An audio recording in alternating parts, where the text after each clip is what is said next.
드리는 여러분을 주님의 이름으로 축복합니다.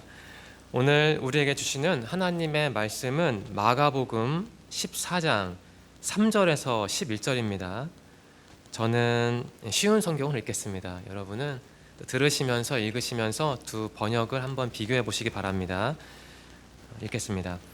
예수님께서 베다니 마을에 있는 문둥병에 걸렸던 시몬의 집에서 음식을 드시고 계셨습니다. 한 여자가 매우 비싼 나드 향유 한 병을 가지고 왔습니다. 그리고 병을 열고 향유를 예수님의 머리에 부었습니다. 그러자 몇몇 사람이 화를 내면서 서로 말했습니다. 어째서 향유를 낭비하는 거지? 이 향유는 300데나리온에 팔 수 있고 그 돈으로 가난한 사람들을 도울 수도 있었을 텐데. 그리고 여자를 호되게 나무랐습니다. 예수님께서 말씀하셨습니다. 가만두어라. 어째서 여자를 괴롭히느냐? 그는 내게 좋은 일을 했다.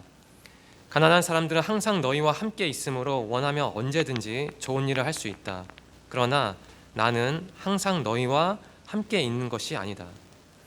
여자는 자기가 할 수 있는 일을 했다. 죽기 전에 내 장례를 위해 내 몸에 향유를 부어준 것이다. 내가 너희에게 진정으로 말한다. 복음이 온 세상에 전해질 때 이 여인이 한 일도 알려져서 사람들이 기억하게 될 것이다. 12 제자 가운데 한 사람인 가룟 유다가 예수님을 넘겨주려고 대제사장들에게 갔습니다. 대제사장들은 이 말을 듣고 기뻐했습니다. 그리고 유다에게 돈을 주기로 약속했습니다. 그래서 유다는 예수님을 넘겨줄 좋은 기회를 엿보기 시작했습니다. 사순절이 시작했습니다. 사순절은 부활절 이전 주일을 제외한 40일 기간을 의미합니다. 우리는 이 기간에 예수님의 고난과 죽음을 묵상해야 합니다. 그것뿐만 아니라 부활을 기대해야 합니다. 좀 더 경건하고 회개하는 시간을 갖기를 바랍니다. 어느 날 예수님은 베다니라는 곳에 머물고 계셨습니다. 물론 제자들도 동행했습니다. 주님은 이 시몬이라는 나병 환자의 집에서 식사를 하고 있었습니다. 예수님은 아마 시몬의 병을 고쳤을 겁니다. 그래서 시몬은 감사한 마음을 담아서 예수님께 식사를 대접한 것으로 보입니다. 그때 어떤 여인이, 이름 모를 여인이 값비싼 나드 한 통을 가져왔고 그것을 주님의 머리에 부었습니다. 나드는 인디아산 식물의 뿌리에서 채취한 고급 향유, 즉 기름을 의미합니다. 그 여인이 고급 기름을 예수님의 머리에 부은 것은 주님의 장례를 미리 준비하는 행위였습니다. 이 시점을 기준으로 약 이틀 뒤에 예수님은 제자들과 마지막 만찬을 하게 됩니다. 그리고 체포됩니다. 당시 종교 지도자들은 규정을 어기면서 주님을 신문했습니다. 누구도 그분을 돕지 않았고 사실 도울 수도 없었습니다. 결국 주님은 십자가에 못 박혔습니다. 그리고 돌아가셨습니다. 예수님의 죽음을 묵상하며 회개해야 하는 사순절 첫 주일입니다. 어느 때보다 본문 말씀이 마음에 깊이 다가오는, 또 다가와야만 하는 시기입니다. 우리는 이 본문 말씀에서 어떠한 교훈을 얻어야 할까요? 예수님은 자신의 길, 즉 십자가의 길을 알고 있었습니다. 마가복음 8장, 9장, 10장에 그 내용이 있습니다. 주님은 3번이나 당신의 죽음과 부활을 언급했습니다. 따라서 예수님은 시몬의 집에서 식사하실 때도 알고 있었습니다. 나는 곧 십자가의 죽음을 맞이한다라는 사실을 알고 있었습니다. 그런데 예수님은 죽음을 앞둔 상황에서도 평소처럼 행동하신 것 같습니다. 물론 그분의 마음은 모르지만 행동은 평소와 같았습니다. 주님은 시몬과 식사만 함께한 건 아니고요. 그에게 가르침도 주었을 겁니다. 마음 한편에 두려움 한 조각이 있었을지도 모릅니다. 예수님은 완전한 신이었지만 동시에 완전한 인간이었습니다. 따라서 인간으로서는 두려움을 느꼈을 수도 있습니다. 그럼에도 그분은 자신의 일을 묵묵히 담당했습니다. 예수님은 자신을 위해 일하지 않았습니다. 예수님은 다른 사람들을 위해 일했습니다. 그러니까 우리를 위해 일했습니다. 주님은 죽음을 앞둔 상황에서도 시몬을 위해 일했습니다.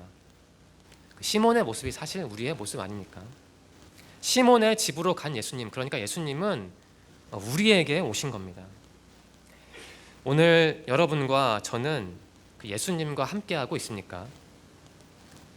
사순절은 그 어느 때보다도 예수님의 죽음과 고난을 깊이 묵상해야 하는 시기입니다. 왜 그렇습니까? 그분의 고난과 죽음이 나를 위한 고난과 죽음이기 때문입니다. 나를 위해 고난당하고 죽은 주님을 바라보는 시간을 갖기 바랍니다. 본론으로 돌아오겠습니다. 예수님이 시몬의 집에서 식사하실 때 어떤 여인이 고급 기름을, 향유를 예수님의 머리에 부었습니다. 8절 말씀 기록하고 있는데요. 주님은 그 행동이 당신의 장례를 미리 준비하는 행동이라고 말했습니다. 우리는 이 말씀을 잘 알기 때문에 그냥 쉽게 흘려 넘길 수 있는데요. 한번 머릿속에 상상을 해보십시오. 생각을 해보십시오. 예수님의 수제자인 베드로도 주님의 장례를 준비했나요? 안 했잖아요, 그렇죠? 주님의 장례를 준비하지 않았습니다. 주님이 당신의 죽음을 예고했을 때 베드로는 그야말로 무식하게 대들다가 주님께 호통을 들었습니다. 어떤 호통을 들었습니까? 사탄아 물러가라라는 호통을 들었습니다. 수제자인 베드로가 그 정도였으니 사실 다른 제자들은 말할 것도 없습니다. 대다수 제자들은 어쩌면 예수님과 오래오래 함께 살면서 독립국가를 기획했을지도 모릅니다. 어쩌면 주님의 능력을 배경 삼아 인간적인 꿈을 실현할 기회를 엿보았을지도 모릅니다. 하지만 그 이름 모를 여인은 달랐습니다. 아무 말 없이 주님의 장례를 미리 준비했습니다. 제자들은 예수님 곁에 있었지만 적어도 그 순간에는 예수님이 어떤 분인지 잘 몰랐습니다. 반면에 그 여인은 예수님의 직계 제자는 아니었지만 적어도 그 순간에는 그분의 길을, 그 십자가의 길을 잘 알았습니다. 여러 명의 제자와 단 한 명의 여인이 지금 대조되어 있습니다. 그렇다면 여러분과 저는 어느 쪽에 있습니까? 이 사순절의 우리의 모습은 제자들의 모습입니까? 아니면 그 여인의 모습입니까? 우리는 이 기간에 예수님이 어떤 분인지 알아야 합니다. 그분의 고난과 죽음을 잘 이해해야 합니다. 주님을 아는 사람이 진짜 제자입니다. 앞에서 저는 이런 말씀을 드렸습니다. 여러 명의 제자와 단 한 명의 여인이 대조되어 있습니다 라는 말씀을 드렸습니다. 이 점을 뒷받침하는 부분이 4절 말씀과 5절 말씀인데요. 우리 좀 졸리는데 4절과 5절 같이 읽어볼까요? 4절과 14장 4절과 5절입니다. 시작. 어떤 사람들이 화를 내어 서로 말하되 어찌하여 이 향유를 허비하는가? 이 향유를 300데나리온 이상에 팔아 가난한 자들에게 줄 수 있었겠도다 하며 그 여자를 책망하는지라 라는 기록이 있습니다. 이 내용만으로는 그 화를 낸 사람들이 누구인지 사실 확실하게 알 수는 없습니다. 하지만 예수님의 제자들이라고 보는 게 맞습니다. 마태복음이 이를 뒷받침합니다. 26장 8절 마태복음인데요. 이런 기록이 있죠. 제자들이 보고 분개하여 이르되 무슨 의도로 이것을 허비하느냐라는 기록이 있습니다. 이름 없는 그 여인은 비싼 기름을 사용해 주님의 죽음을 준비했습니다. 그런데 이름 있는 제자들은 주님을 위해 아무것도 안 했습니다. 그들은 주님을 위해 별다른 말도 안 했습니다. 외려 좋은 일을 한 그 여인을 욕했습니다. 제자들은 아마 이렇지 않았을까요? 제가 한번 상상해 봤습니다. 그 순간을, 장면을 이런 생각을 했거나 말을 했을 것 같습니다. 왜 쓸데없이 비싼 기름을 낭비하나? 그럴 돈이 있으면 어려운 이웃이나 도울 것이지. 예수님이 어려운 이웃을 도우라고 누누이 말씀하셨고 또 직접 보여주셨는데 저 여자 참 한심하네.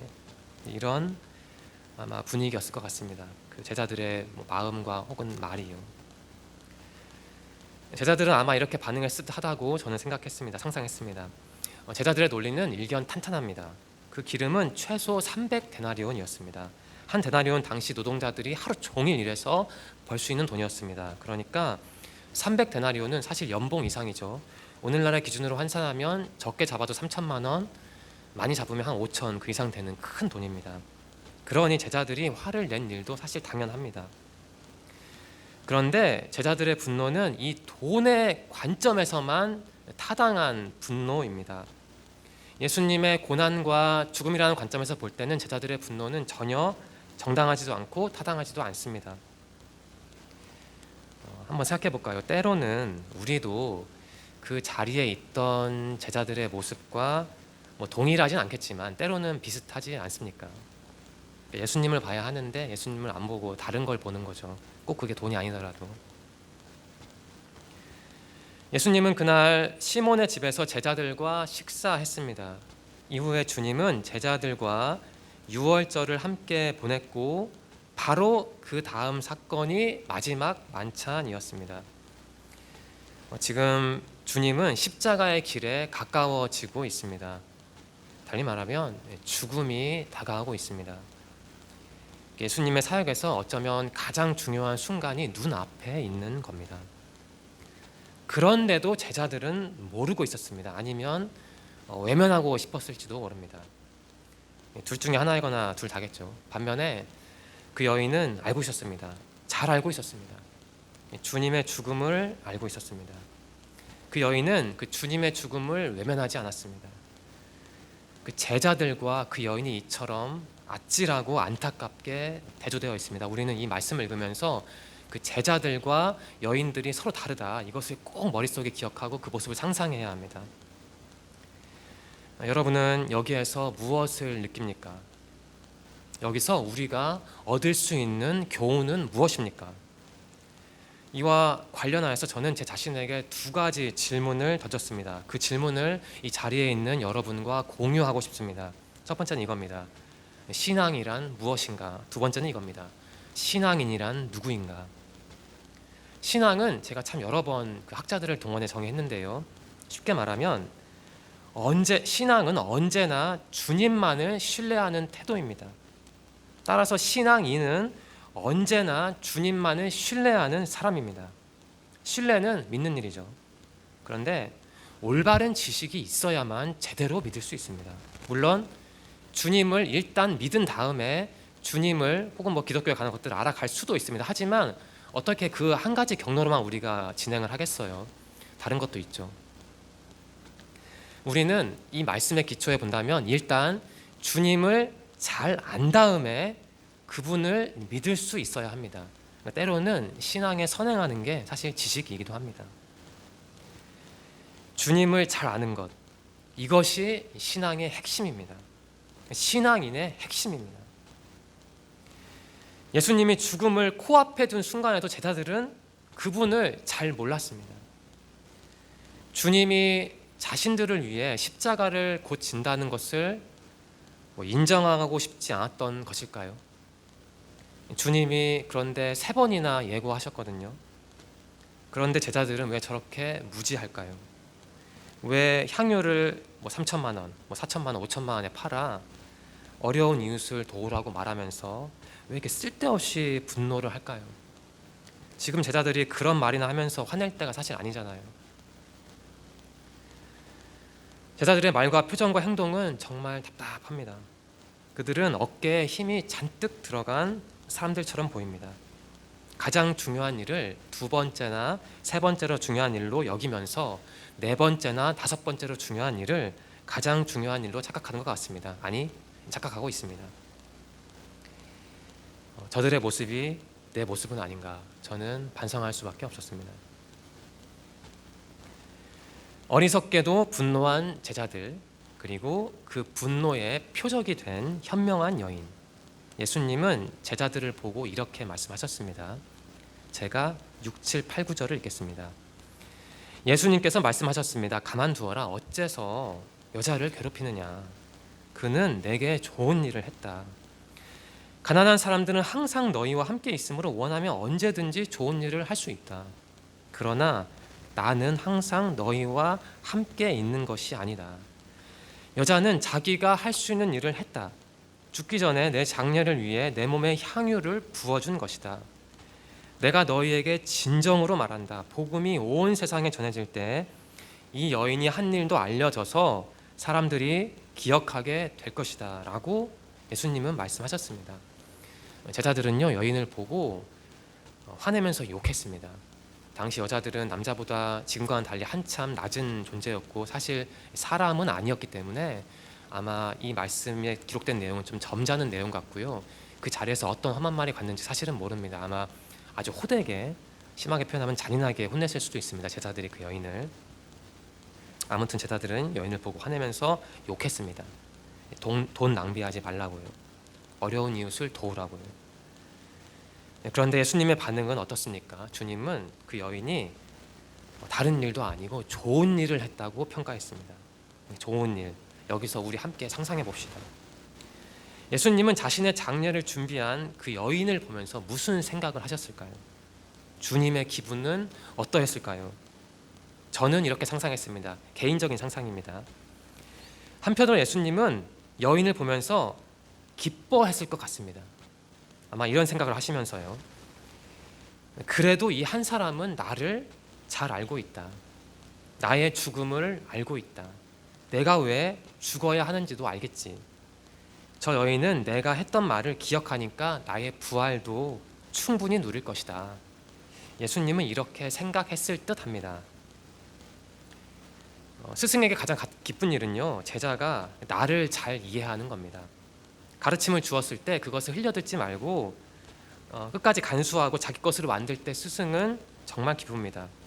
아마 예수님도 그날 그 자리에서 그 여인을 보면서 스승으로서 기뻐하셨을 듯합니다.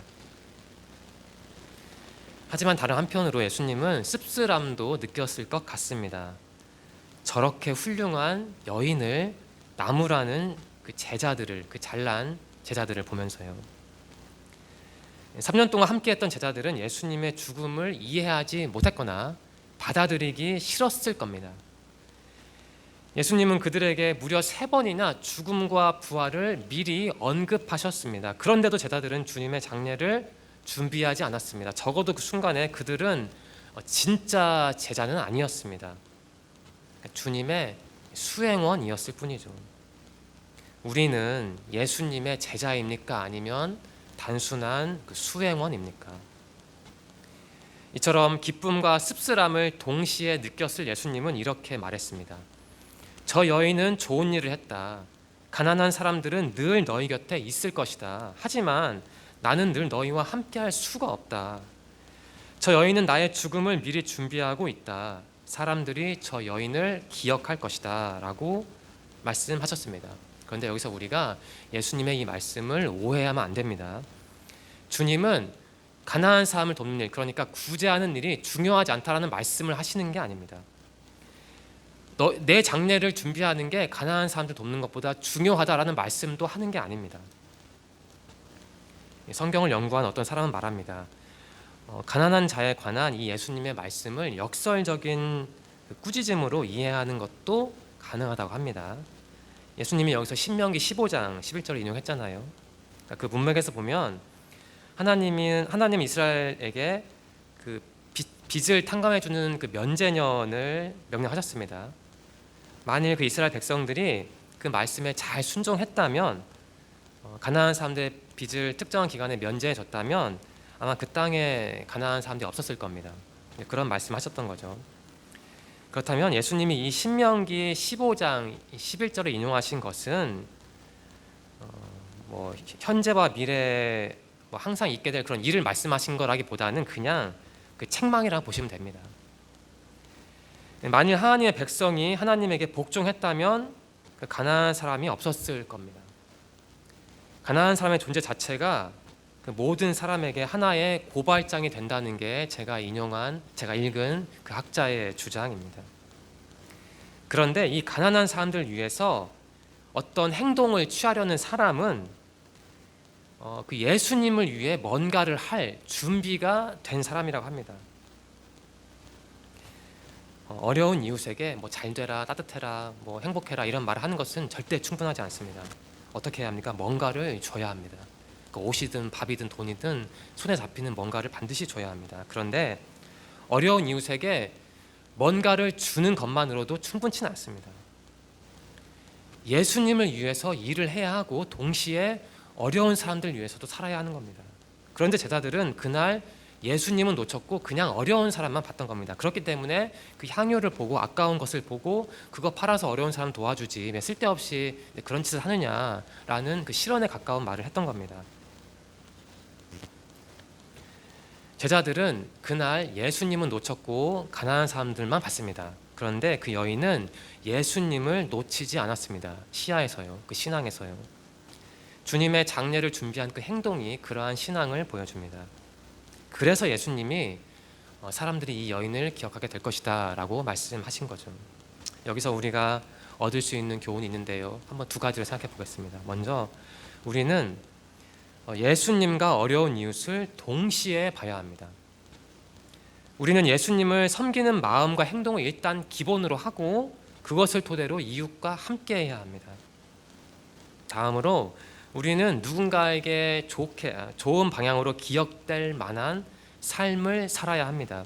평소에요. 오늘날 많은 사람이 타인에게 고통을 주잖아요. 뉴스를 보면은 그런 사건이 참 많잖아요. 그러니까 우리는 달라야 합니다. 그렇게 살면 안 됩니다. 예수님께 향유를 부은 여인은 주님을 제대로 섬기는 사람이었습니다. 아마 그 사람은, 그 여인은 이웃도 잘 섬기는 사람이었을 겁니다.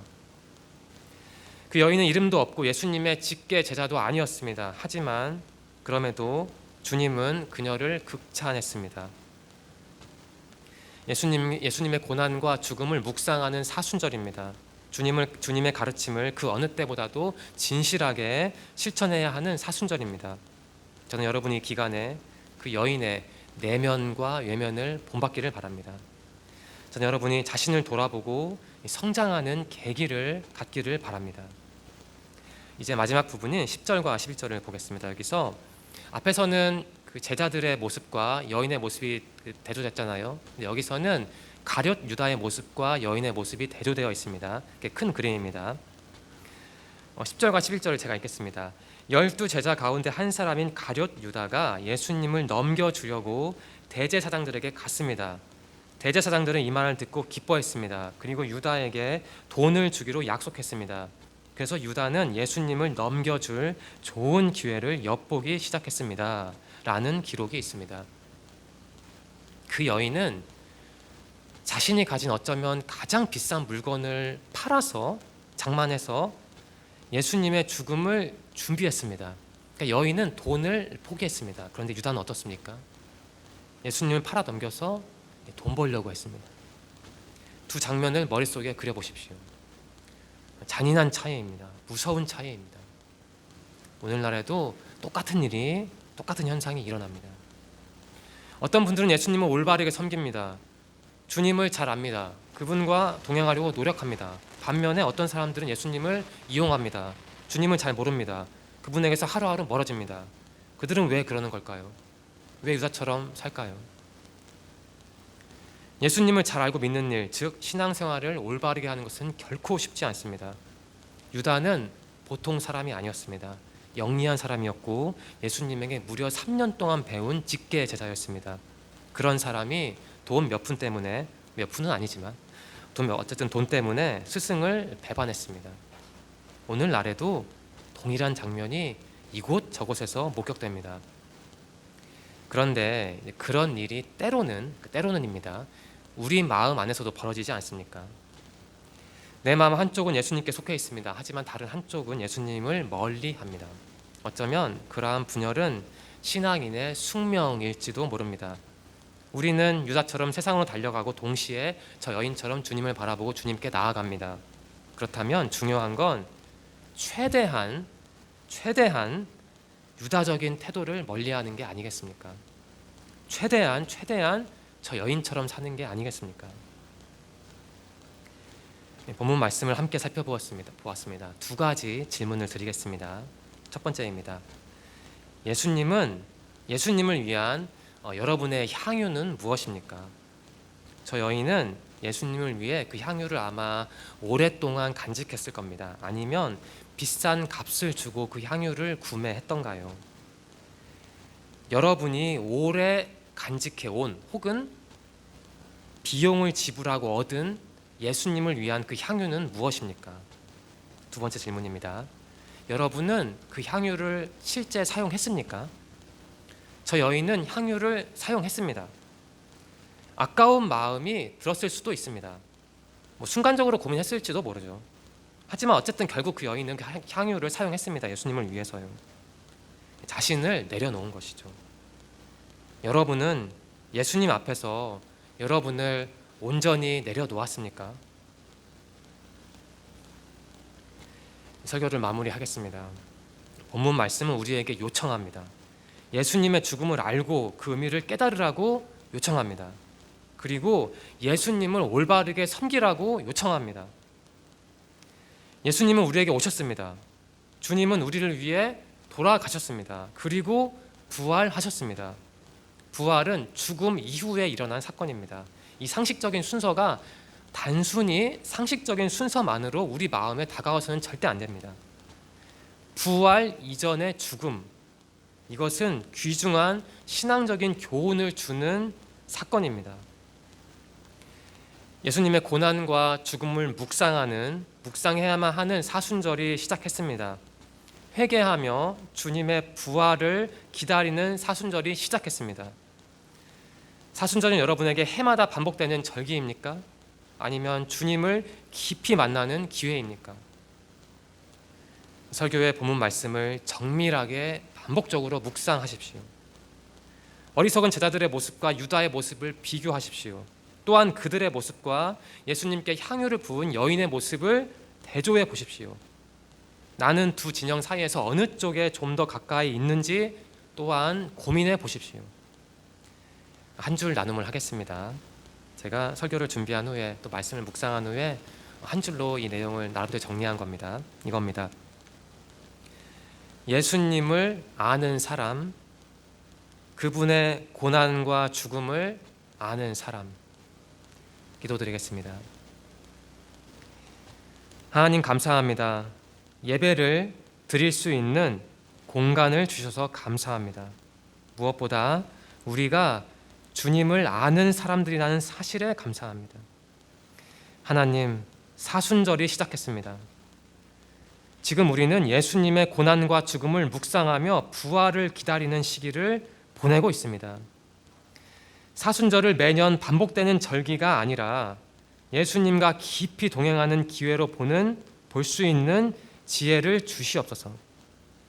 하나님, 지난주도 지켜주셔서 감사합니다. 새로운 일주일이 우리 앞에 있습니다. 평소보다 더 경건한 몸과 마음으로 이번 주를 보낼 수 있기를 원합니다. 다음 주에도 이 자리에서 함께 예배드릴 수 있는 시간을 허락해 주시옵소서. 예수님의 이름으로 기도드립니다. 아멘.